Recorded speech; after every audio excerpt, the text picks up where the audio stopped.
কোন কি হচ্ছে কি? উনি তোর বাবা, সে সম্মানটা রেখে কথা বল। ক্ষমা চা ওনার কাছে। আমি কোনোদিন কারোর কাছে ক্ষমা চাইনি, আজও চাইবো না। আজ চাইবি? থাক রঞ্জনা, ওকে জোর করো না। আপনি একদম চুপ করে থাকবেন। আপনি আমার হয়ে একটাও সাফাই গাইবেন না। আর মা, আমি আমার স্বীকৃতির জন্য কোনো দয়া দাক্ষিণ্য ওনার কাছ থেকে চাইনি, ক্ষমাও চাইবো না আমি। কোন এই শিক্ষা দিয়েছে আমি তোকে? রঞ্জনা, কেন ওকে জোর করছো? যে অন্যায় অবিচার আমি ওর প্রতি করেছি তার জন্য তো ওরা আমার উপর রাগ অভিমান। রাগ অভিমান কাছের মানুষদের উপরে হয়, অপরিচিতদের উপরে নয়।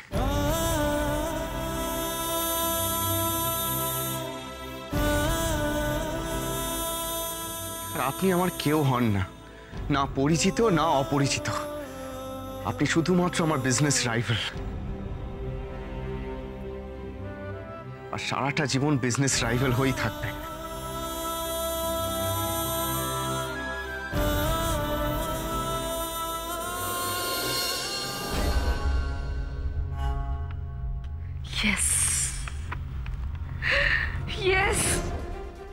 কর্ণ রায় সই করা কাগজ এখন আমাদের হাতে ভাইয়া। আরে আস্তে, হ্যাঁ কিচ্ছু আমাদের হাতে থাকবে না, তো চিৎকার চেঁচামেচি করলে। এটা রাখো। কেন? কারণ আমাদের তো এখন জোরে কথা বলার সময়, আর বাকিদের সবার নরম স্বরে কথা বলার। এই আয় রে আয়। ডাকি। দানপত্রের কাগজটা কোথায়? নেই। নেই মানে? কিছু নেই, এরকম করলে কিচ্ছু নেই। কথা শুনবে তো আগে বলো। ওকে। ভালো মেয়ের মতো চুপ করে দাঁড়াও। এটাকে বলে দানপত্রের কাগজ, লিগাল কাগজ। স্ট্যাম্প ফ্যাম্প মারা আছে, অসস্তম্ভ রয়েছে। এটার মানে কি জানো? জানো না তো? এটার মানে হচ্ছে কর্ণ রায়, মানে সইটা বাকি আছে এখানে, সইটা যদি কর্ণ রায়ের পড়ে তাহলে এটা অথেন্টিক হবে। এটার মানে হচ্ছে কর্ণ রায় ঘোড়াদের কোম্পানি আর তার ভাগের যে 60% সেটাই আমাদের নাও দান করে দিল। ভাবা যায়? মানে আমি না ভাবতে পারছি না, তুই ভাব কাল থেকে আমি রাজা হয়ে গেলাম। কতগুলো রানী হবে আমি তাই ভাবছি। মানে ধর বিন্দি, পলা, পিয়ালি, তারপর। হ্যাঁ থাম ভাইয়া, তুই কর্ণ রায় সইটা নকল করতে পারবি তো? Never underestimate the power of Rick Chowdhury. সই তো একটা ট্রাই কেন করে দিচ্ছি সই। ওই কাগজটা দাও, চেষ্টা না, আমি করে দেখাচ্ছি। একটা সই তো, এমন কি ব্যাপার? এই তো করেছি, কত প্র্যাকটিস করলাম। এক সই মুঝে ভি দিলা দে। পেন কই? পেন কোথায় আছে? Bless me.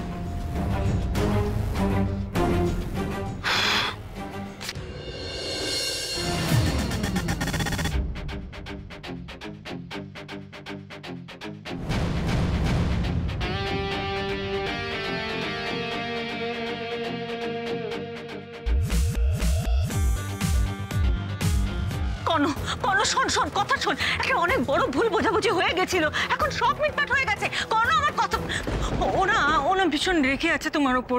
রঞ্জনা, সবাই তো আর তোমার মতো হয় না। আমিও তো তোমার উপর ভুল বুঝে রাগ করেছিলাম। আমার ছেলে তো, তাই মেজাজটাও।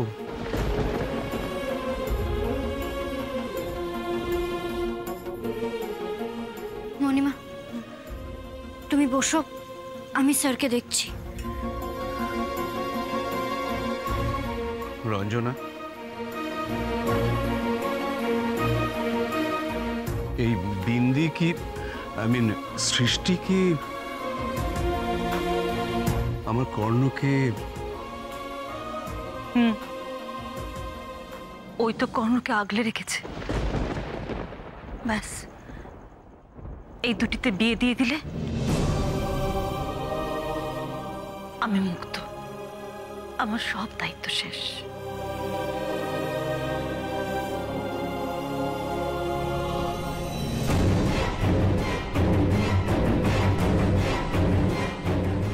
আমি তোমার বাবা,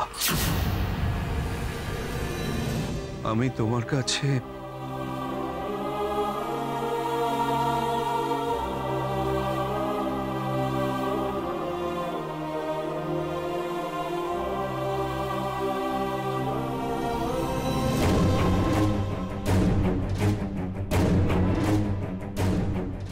আপনার কোম্পানি 60% শেয়ারের পেপারসগুলো। এইগুলোর জন্যই তো আজকে আপনার গলার আওয়াজটা নরম হয়ে গেছে, তাই তো মিস্টার শীতাংশু গুহ রায়?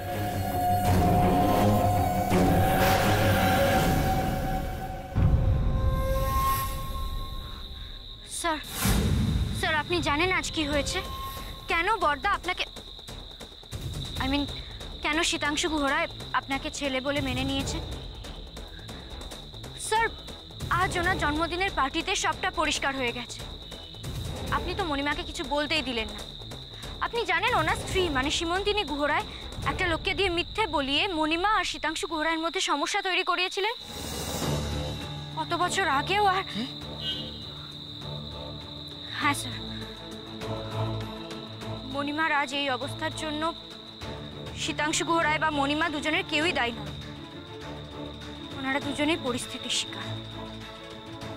যে মিথ্যে বলেছিল, কেন মিথ্যে বলেছিল? টাকার বিনিময়ে। লোকটা বলেছিল তার সাথে নাকি মণিমায়ের বিয়ে ঠিক হয়ে গেছে। ইনফ্যাক্ট কিছুদিন আগেও লোকটা বলেছে আপনি নাকি ওনার সন্তান। হোয়াট? ইয়েস স্যার, অমিয় দত্ত, সেই যে নাগবাগান লেনে বাড়ি। উনি?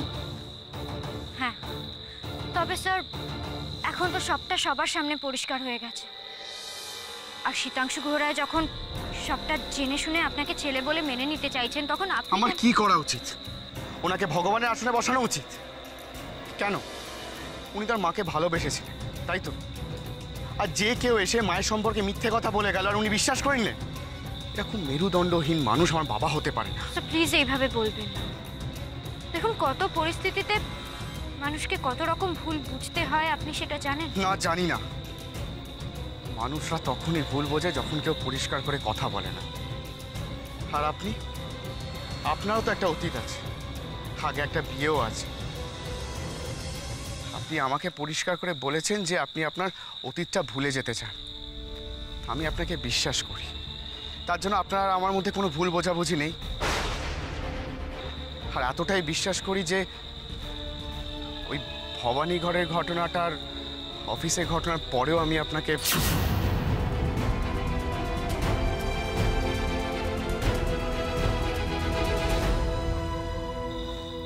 সৃষ্টি, ভালোবাসায় ভুল বোঝাটা মানুষের ভেতরের ব্যাপার। আমারও মনে অনেক রকম প্রশ্ন এসছে, কিন্তু কখনো সেটা বদর করেনি। যে কোনো সম্পর্ক না বিশ্বাসের জোরে থাকে, শুধুই বিশ্বাসের জোরে।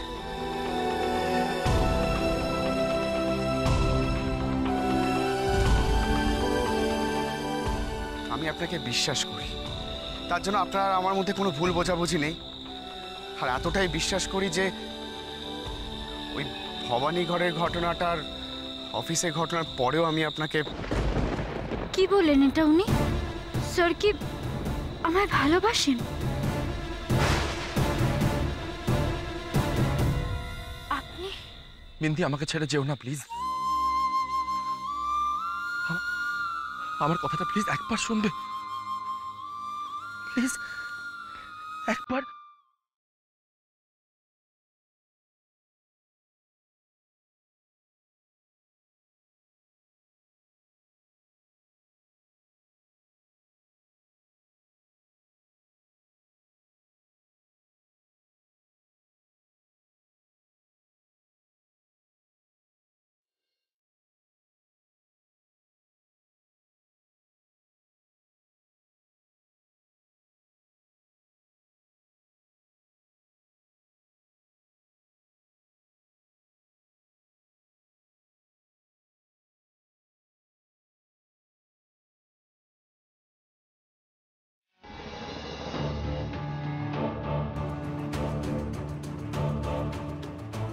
না না, আর অস্বীকার করার জায়গা নেই।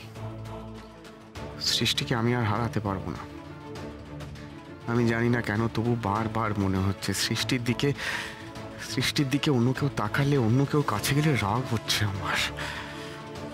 প্রিয়জিৎ মিত্র এইভাবে বারে বারে ওকে বিরক্ত করছে, আর এরকম করতে করতে সৃষ্টি আর প্রিয়জিতের আবার যদি মিল হয়ে যায়। কোনো প্লিজ আমাকে বিন্দির সাথে একবার কথা বলতে দাও, প্লিজ প্লিজ, একটা বার কথা বলতে দাও বিন্দি। বিন্দি প্লিজ আমার কথাটা একবার শোনো, বিন্দি বিন্দি প্লিজ। অসম্ভব। মাও তো শীতাংশু ঘোড়ায় সম্পর্কে নরম হয়ে গেল। তার মানে পুরনো টান অস্বীকার করা যায় না একেবারে। না না, সৃষ্টি নরম হয়ে যাওয়ার আগে আমাকে কিছু একটা পাকাপাকি ব্যবস্থা করতে হবে।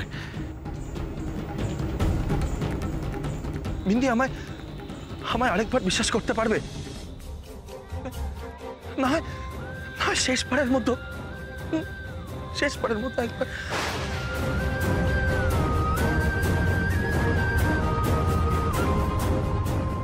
সৃষ্টি, আপনি আমার হবু স্ত্রী, আর আপনার হবু স্ত্রীর দিকে কেউ হাত বাড়াক সেটা আমি একটুও পছন্দ করি না। সেটা আপনার প্রাক্তন স্বামীই হোক না কেন। আর আপনি যদি না পারেন তাহলে আমি আবার বুঝিয়ে দেবো যে ওনার লিমিটেশনটা কত দূর। আমার হাত ধরতে কি অসুবিধা তোমার? ভয় পাও? আমাকে ভয় পাও তুমি?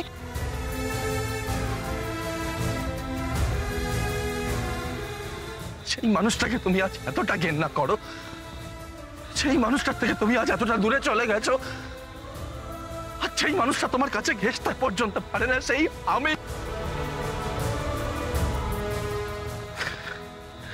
আমি ইচ্ছা করে তোমায় ছেড়ে চলে যাইনি বিন্দি।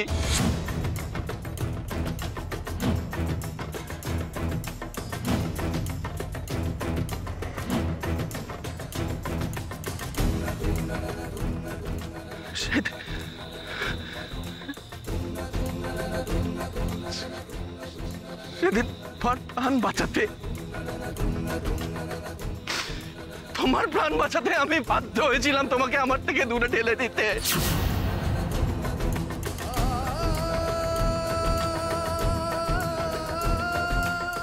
কি? কেন জানো? কারণ সেই রাতে আমি যদি সেটা না করতাম তাহলে টিয়ার লোকেরা তোমাকে শেষ করে ফেলতো। দেখো জিৎ, তোমার কাছে কিন্তু আর বেশি সময় নেই। বিন্দিকে বলো এখান থেকে চলে যেতে। ও তো দেখছে তোমার কথা বিশ্বাসই করতে চাইছে না। ও যদি এখান থেকে না যায়, তোমাদের সামনে ওই কালো গাড়িটা দেখতে পাচ্ছ? গুলিটা বিন্দির কপাল ফুঁড়ে বেরিয়ে যাবে।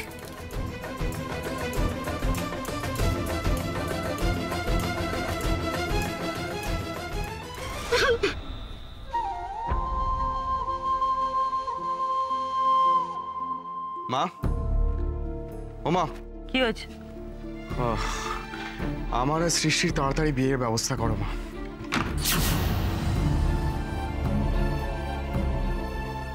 মানে? কাল ফার্স্ট ফ্লাইটেই বম্বে যাব তোমার চিকিৎসার জন্য, আর ফিরে এসেই বিয়েটা করবো মা।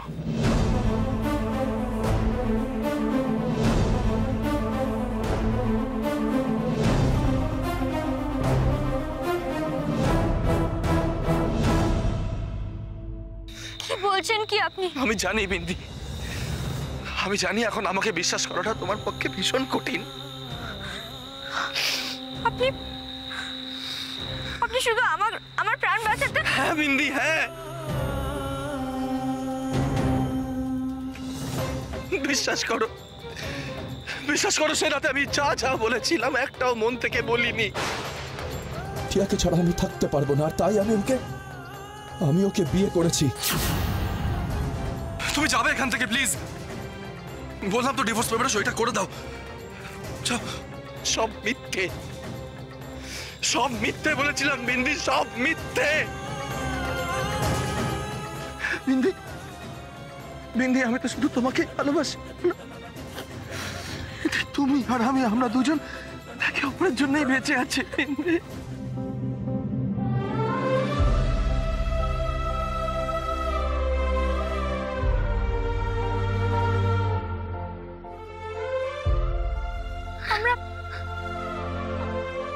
আমরা শুধু ভয়ে ভয়ে একে অপরের থেকে এতটা দূরে চলে গেলাম শহরের বাবু। হ্যাঁ,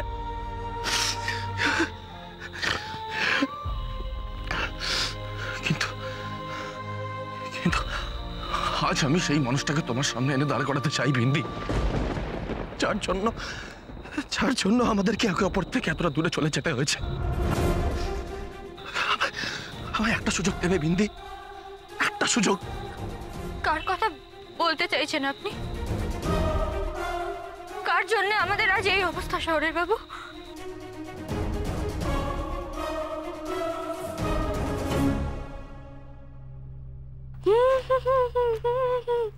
টিয়া, কি হলো?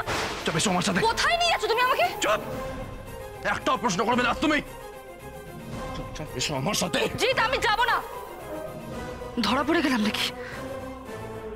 তুমি আমাকে জোর করে কোথাও নিয়ে যেতে পারো না। তোমাকে বলতে হবে কোথায় নিয়ে যাচ্ছ তুমি আমাকে। সারপ্রাইজ দিতে।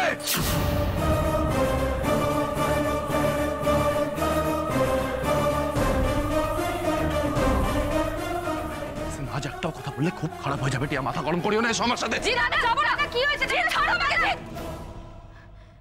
কোথায় নিয়ে গেল টিয়া দিকে দাদা? কোথায় নিয়ে গেল? জিৎ, ছাড়ো আমাকে। ছাড়ো বলছি। কি হচ্ছে সব? আজ তোমাকে সত্যির মুখোমুখি হতে হবে টিয়া। জানো বিন্দি, ওনাকে প্লিজ এখান থেকে নিয়ে যান।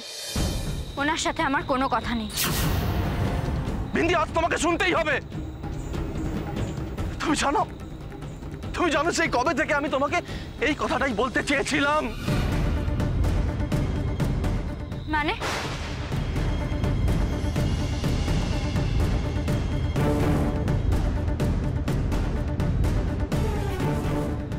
বিন্দি, তোমার মনে আছে যেদিন তুমি প্রমাণ করেছিলে যে টিয়া অন্ধ নয়, ও চোখে দেখতে পায়, ও অন্ধ সেজে অভিনয় করে আমাদের সবাইকে ঠকাচ্ছে, মনে আছে তোমার?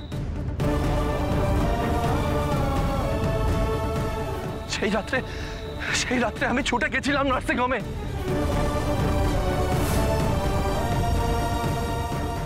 ছিলাম আমি,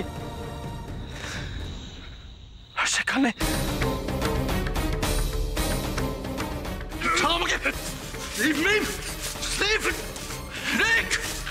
देवी और सज्जनों, पेश किया जाए कलयुग का सलीम और अनारकली।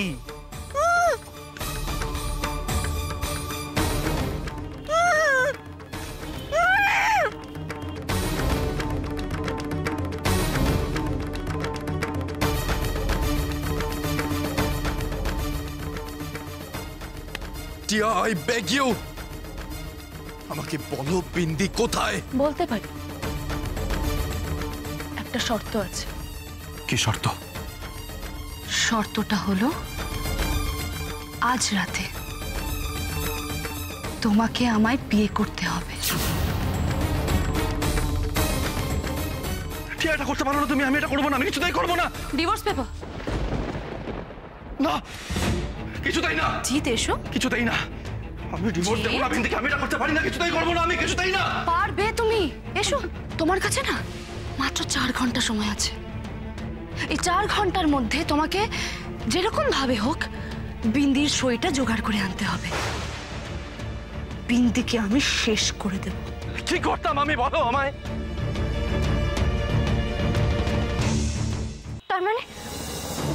তার মানে সেই জন্যই ওনার ভাই? হ্যাঁ বিন্দি, হ্যাঁ, সেই জন্যই রিক তোমার সামনে দেওয়াল তুলে দিয়ে তোমাকে মেরে ফেলার চেষ্টা করছিল।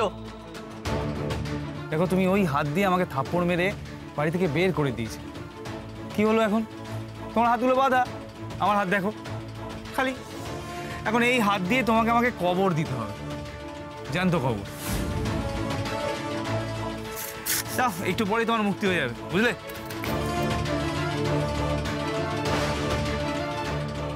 আমি কি করতাম তখন? কি করতাম বলে তো আমার মাথা কাজ করছিল না। একদিকে তোমার প্রাণ, আর অন্যদিকে তোমাকে বাঁচিয়ে রাখতে গেলে আমাকে চিরকালের মতো তোমার থেকে দূরে সরে যেতে হবে।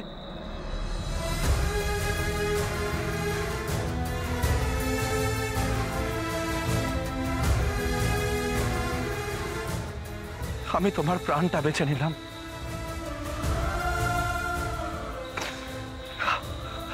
আমি তখন ভাবলাম তুমি আমায় খারাপ মানুষ ভাবো, আমায় ঘেন্না করো, আমার থেকে দূরে চলে যাও, অন্তত অন্তত আমার বিন্দিকে এই পৃথিবী ছেড়ে তো চলে যেতে হবে না।